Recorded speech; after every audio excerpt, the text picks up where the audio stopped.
നായർ ഈഴവ ഐക്യം ചത്തകുഞ്ഞോ എന്നുള്ളതാണ് ചോദ്യം. ഈ 2014 ഫെബ്രുവരി മാസം 8-ാം തീയതി ഇതുപോലെ ഒരു നോട്ടീസ് കൊടുത്തിട്ട് ഞങ്ങൾ ഈ പരിപാടി അവസാനിപ്പിച്ചതാണെന്ന് പറഞ്ഞു. എന്നിട്ട് 28-ാം തീയതി പോയിട്ട് വെള്ളാപ്പള്ളി നടേശൻ ഒരു പ്രസംഗം നടത്തി. എന്താണെന്നറിയോ? പിന്നെ മന്നത്ത് പത്മനാഭൻ ഇരുന്ന കസേരയിൽ ഒരു മന്ദബുദ്ധിയാണ് കയറിയിരിക്കുന്നതെന്ന് പറഞ്ഞാണ് അന്ന് സുകുമാരൻ നായരെ കുറിച്ച് പറഞ്ഞ്. അന്ന് സുകുമാരൻ നായർ അടുത്ത ദിവസം പ്രസംഗം നടത്തി സുകുമാരൻ പറഞ്ഞു, ഇനി SNDPൻ്റെ ജനറൽ സെക്രട്ടറി ഉള്ളിടത്തോളം കാലം ഇനി ഇങ്ങനെ ഒരു ഐക്യം ഉണ്ടാവില്ല എന്ന് പുള്ളി അന്ന് പറഞ്ഞാൽ. എനിക്ക് തോന്നുന്നു ഈ ബൈറ്റും കാര്യങ്ങളും കൊണ്ട് കാണിച്ചു കൊടുത്തിട്ടുണ്ട്, ചിലപ്പോൾ മറന്നുപോയതായിരിക്കും. കാരണം ഇത് കണ്ടാൽ അത്രയധികം മോശം. ഈ 18-ാം തീയതി തുടങ്ങിയില്ല, ഇപ്പോൾ ഈ 8-ാം തീയതി തുടങ്ങിയിട്ട് 28-ാം തീയതി വരെ പുള്ളി പറഞ്ഞതിനൊരു കൈയും കണക്കുണ്ടായിരുന്നില്ല. ഈ പറഞ്ഞ വെള്ളാപ്പള്ളി നടേശൻ, ഈ പറഞ്ഞ സുകുമാരൻ നായരെ കുറിച്ചിട്ട് അത്ര മോശമായ രീതിയിൽ അങ്ങോട്ടും ഇങ്ങോട്ടും വാരി വലിച്ചിട്ട് അലക്കുകയാണ് ചെയ്തത്. ഒന്ന് ആലോചിച്ച്, കറക്റ്റ് 12 വർഷമായിട്ടുള്ളൂ. ഇത് തന്നെയാണ് സംഭവിക്കാൻ പോകുന്നതെന്ന് ആ ചർച്ച തുടങ്ങുമ്പോൾ തന്നെ അറിയാം. പക്ഷേ ഞാൻ ഈ വെള്ളാപ്പള്ളി നടേശൻ്റെ ഒരു കാര്യം പറഞ്ഞാൽ, ഈ വെള്ളാപ്പള്ളി നടേശൻ തുഷാർ വെള്ളാപ്പള്ളീനെ BDJSൻ്റെ പ്രസിഡൻ്റ് ആക്കിയതോടുകൂടിയിട്ട് അദ്ദേഹത്തിൻ്റെ എല്ലാ ഭാവി അവസാനിച്ചു എന്നുള്ളതാണ്. കാരണം SNDP പോലൊരു മഹാപ്രസ്ഥാനത്തിൻ്റെ തലപ്പത്ത് ജനറൽ സെക്രട്ടറി ആയിരിക്കേണ്ട ഒരാളാണ് ഈ തുഷാർ വെള്ളാപ്പള്ളി. ഇപ്പം എന്താ പ്രശ്നം എന്നറിയോ? ഇപ്പം ഈ വെള്ളാപ്പള്ളി നടേശൻ ഇരിക്കുന്ന സമയത്ത് തന്നെ എങ്ങനെയെങ്കിലും ഇതിൻ്റെയൊക്കെ തലപ്പത്ത് തുഷാറിനെ കൂടി എത്തിക്കണം. അതിന് എടുക്കാൻ വേണ്ടിയിട്ടുള്ള പന്ത്രപ്പാടാണ് ഈ പുള്ളി നടത്തിക്കൊണ്ടിരിക്കുന്നത്. അപ്പോൾ എന്താ സംഭവം? ഇപ്പോൾ ഇത് SNDPൻ്റെ ഈ കാര്യങ്ങളെല്ലാം നടത്താൻ പോകുന്നത് തുഷാർ വെള്ളാപ്പള്ളിയാണ്. അതുകൊണ്ട് തുഷാർ വെള്ളാപ്പള്ളി കൂടി NSSുമായി ചർച്ച നടത്തട്ടെ, അങ്ങനെയുള്ള രീതിയിലേക്ക് മാറ്റിവിടാനുള്ള ശ്രമമാണ് വെള്ളാപ്പള്ളി നടേശൻ നടത്തിയത്. പക്ഷേ അതിനേക്കാളും വലിയ ആളാണ് സുകുമാരൻ നായർ. അദ്ദേഹത്തിന് ആ കാര്യം തന്നെ മനസ്സിലായി. കാരണം എന്താണ്? പ്രായം ആധിക്യം ചെന്ന് 2 ആൾക്കാരെ മേൽ തുഷാറിനെ പോലെ ഒരാൾ വന്നിരുന്ന് ഈ പറയുന്ന ഹിന്ദു സമുദായത്തെ മുഴുവൻ ഒറ്റയ്ക്ക് ഭരിക്കാനാണ് പോകുന്നത് എന്നുള്ള ധാരണ പുള്ളിക്ക് മനസ്സിലായി.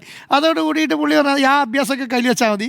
ഈ തുഷാർ അങ്ങോട്ട് വിളിച്ച സമയത്ത് പറഞ്ഞു, ഇങ്ങോട്ട് വരട്ടെ ചോദിച്ചാൽ വരണ്ട എന്നുള്ളത് ക്ലാരിറ്റിയോടുകൂടി തന്നെ പറഞ്ഞു. ഒന്ന് ആലോചിച്ച് നോക്കിയാൽ, തലേ ദിവസം അങ്ങനെ പോലെ സ്വീകരിക്കുമെന്ന് പറഞ്ഞാണ്, അന്നേരം അത് ആലോചിച്ചിട്ടില്ല പുള്ളി.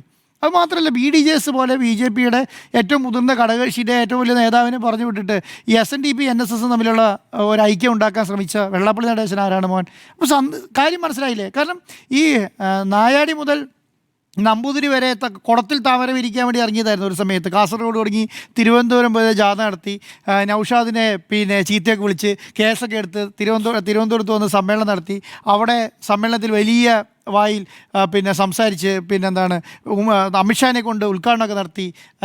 കുടത്തിൽ ഞങ്ങൾ താമര വിരിക്കും എന്ന് പറഞ്ഞ് അതിൻ്റെ തലപ്പത്ത് ഞാനാണെന്ന് നയിക്കുന്ന ആൾ ഇത് തുഷാർ വെള്ളാപ്പള്ളിയാണ് ഇതിൻ്റെ ചെയർമാൻ എന്നൊക്കെ പറഞ്ഞ് ഏൽപ്പിച്ചു കൊടുത്താണ്. എല്ലാം പൊളിഞ്ഞടുങ്ങി. ഇപ്പം എന്താ സംഭവം? ഒരു സ്ഥലത്ത് പോലും അത്രയും 35 സീറ്റിൽ മത്സരിച്ചിട്ട് ഒരു സ്ഥലത്ത് പോലും കാശ് പോലും കിട്ടാത്ത അവസ്ഥയിൽ നിൽക്കുന്ന സമയത്ത് ഇനിയിപ്പോൾ എന്താണ്? ഹിന്ദു ഐക്യം ഉണ്ടായാൽ മാത്രമേ ഇത് നടപ്പിലാവുകയുള്ളൂ എന്നുള്ളതാണ്. ഏതെങ്കിലും 1-2 സീറ്റിൽ BJP ജയിച്ചാലുണ്ടല്ലോ, എന്താ പറയാൻ, ഈ സംവിധാനം നടന്നിരുന്നെങ്കിൽ, ഈ പറഞ്ഞ NSS SNDP യോഗം ഐക്യം വെള്ളാപ്പള്ളി നടേശൻ്റെ ഭാഗത്തുനിന്ന് നടന്നിരുന്നെങ്കിൽ ഏതെങ്കിലും ഒരു 2 സീറ്റിൽ ജയിച്ചാൽ മതി. പിന്നെ പുള്ളി കേന്ദ്രത്തിൽ എന്താ പറയാൻ പോകുന്നത് അറിയോ? ഞങ്ങൾ ഐക്യം ഉണ്ടാക്കിയതുകൊണ്ടാണ് നിങ്ങൾ ജയിച്ചതെന്നുള്ളത്. അതിനുള്ളൊരു ശ്രമമാണ് പുള്ളി നടത്തിയത്, അല്ല വേറെ ഒന്നും ഇതിനകത്ത് നടത്തിയിട്ടില്ല.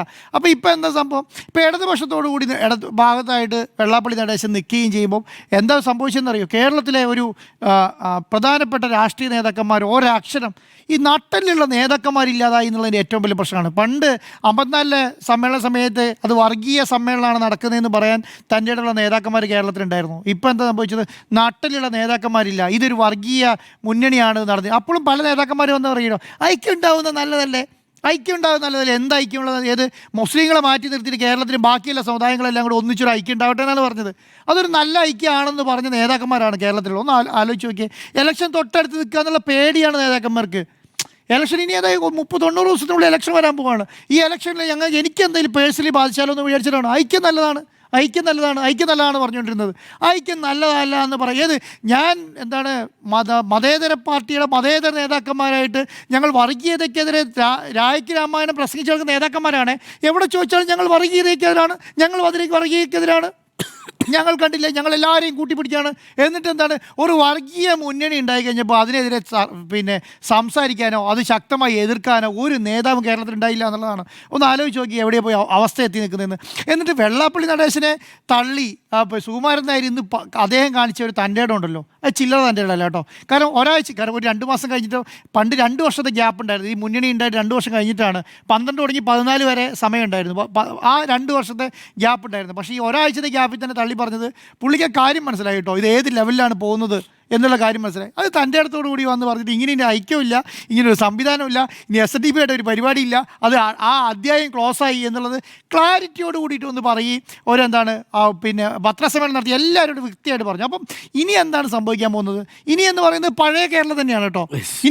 ഇനി ഒരു വർഗീയ കേരളമില്ല, ലീഗായിട്ട് നിൽക്കും. ഇതിൻ്റെ ഏറ്റവും പ്രധാനപ്പെട്ട ഒരു കാര്യം എന്താ, ഞാൻ ഈ ഐക്യം എന്ന് പറഞ്ഞപ്പോൾ ഞാൻ നോക്കിയ ഏറ്റവും വലിയ ഒരു പാർട്ടി എന്ന് പറഞ്ഞാൽ SNDP നേരെ പറയുകയാണ് ലീഗ് മുസ്ലിം ലീഗിനെയും മുസ്ലിങ്ങളെയും തള്ളി പറഞ്ഞുകൊണ്ടിരിക്കുന്നു. അതേ സ്ഥലത്ത് NSS മുസ്ലിങ്ങൾ കൂടെ നിൽക്കുന്നതിൽ തെറ്റില്ല എന്ന് പറഞ്ഞുകൊണ്ടിരിക്കുകയാണ്. ഇവരാണ് ഐക്യപ്പെടാൻ പോകുന്നത്. അതെങ്ങനെയാണ് യോജിക്കുന്നത്? വെള്ളാപ്പള്ളി നടേശൻ്റെ ബന്ധശത്രു എന്ന് പറയുന്നത് ലീഗും മുസ്ലിംസുമാണ് അല്ലേ? അപ്പോൾ അവരെ തള്ളി പറഞ്ഞുകൊണ്ടാണ് വെള്ളാപ്പള്ളി നടേശൻ ഇവർ ഐക്യത്തിന് വേണ്ടി വരുന്നത്. ഇവിടെ എന്താണ് പറയുന്നത്? അങ്ങനെ മുസ്ലിങ്ങളായിട്ടൊന്നും പ്രശ്നമൊന്നുമില്ല, കാരണം കേരളത്തിൽ അങ്ങനെ എല്ലാവരും ഒന്ന് ജീവിച്ചു പോകുന്നതെന്ന്. അത് യോജിക്കാനേ പോകുന്നില്ല എന്ന്, അങ്ങനെ യോജിക്കാനേ പോകുന്നില്ല.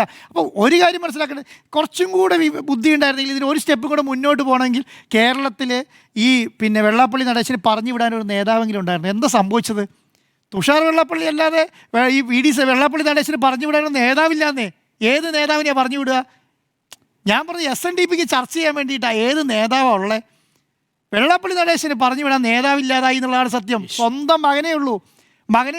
ആ മകനെയാണെങ്കിൽ കൊണ്ട് BJPക്ക് കൊടുക്കുകയും ചെയ്തു. ഇപ്പോൾ ഒരു വേറെ മകനില്ല. അപ്പോൾ സത്യം പറഞ്ഞാൽ സുകുമാരൻ നായർ പറഞ്ഞല്ലോ, ഇത് മുന്നോട്ട് പോകണമെങ്കിൽ വേറെ ആരെങ്കിലും ഒന്ന് വിടണ്ടേ? അങ്ങനെയൊന്നും നേതാവില്ല എന്ന് SNDPക്ക്. അത് സ്വന്തം പോക്കറ്റ് കമ്പനിയായി, ഒരു പ്രൈവറ്റ് ലിമിറ്റഡ് കമ്പനിയായി പോക്കറ്റ് വെച്ചേക്കാണ്. അവരതനുസരിച്ച് ഉപയോഗിക്കുന്നു എന്നുള്ളത് മാത്രമേ ഉള്ളൂ. ഒരു നേതാവിന് സെപ്പറേറ്റ് കൊണ്ടുവന്നിട്ടില്ല. ആരാ? പ്രസിഡന്റിനെ വിടാൻ പറ്റുമോ? പ്രസിഡന്റിനെ വിടാൻ പറ്റില്ല. പ്രസിഡന്റ് പോയി അവിടെ എന്തെങ്കിലും ചർച്ച ചെയ്തിട്ട് എന്തെങ്കിലും നടന്നു പോയാണ്ടല്ലോ, ഞാൻ വിചാരിക്കുന്നതിന് അപ്പുറത്തേക്ക് എന്തെങ്കിലും നടന്നു പോയാൽ ടെൻഷനാണ് പുള്ളിക്ക്. മനസ്സിലായോ? അപ്പോൾ പിന്നെ അല്ലെങ്കിൽ ഞാൻ തന്നെ പോകണം. ഞാൻ പോയാൽ ശരിയാവാനും പോകുന്നില്ല. അപ്പോൾ ഞാൻ പോകാൻ പറ്റില്ല. അപ്പോൾ മകൻ തന്നെ വിടുക എന്നുള്ളതാണ്. അപ്പം ക്ലാരിറ്റിയോടുകൂടി പറഞ്ഞിട്ടുണ്ടെങ്കിൽ കേരളത്തിലൊന്നും നടപ്പിലാകാൻ പോകുന്നില്ല എന്ന്. കേരളത്തിൽ നടക്കാതെ ജനങ്ങൾക്ക് കാര്യം മനസ്സിലാവും. പെട്ടെന്ന് 1, 2, 3 പത്രസമ്മേളനങ്ങളോടുകൂടി ജനങ്ങൾക്ക് കാര്യം മനസ്സിലാവും. ഇത് തന്നെയാണ് ജമാഅത്തെ ഇസ്ലാമിൻ്റെ കാര്യത്തിനകത്തും കോൺഗ്രസിനും പറ്റുന്നത്. ഇതേ അവസ്ഥ തന്നെയാണ് ജമാഅത്തെ ഇസ്ലാമിൻ്റെ അവസ്ഥ. ജനങ്ങൾക്ക് കേരളത്തിൽ മനസ്സിലായിട്ടുണ്ട്. ഇതേ അവസ്ഥ അത് കോൺഗ്രസ് മനസ്സിലാക്കിയാൽ മതി. എന്താണോ NSS ഇപ്പോൾ നടപ്പിലാക്കാൻ തീരുമാനിച്ചത്, അത് നടപ്പിലാക്കിയ പോലെ തന്നെ കോൺഗ്രസ് എന്താണ് ജമാഅത്തെ ഇസ്ലാമിൻ്റെ കാര്യത്തിൽ ഇതേ നിലപാട് സ്വീകരിച്ചിട്ടുണ്ടെങ്കിൽ കോൺഗ്രസിന് നല്ലതാണ്. അല്ലെങ്കിൽ എന്ത് ചെയ്യും? ഇതിൻ്റെ പാപഭാരം എന്ന് കോൺഗ്രസ് ഉണ്ടോ അന്ന് വരെ അനുഭവിക്കേണ്ടി വരും എന്നുള്ളതാണ്.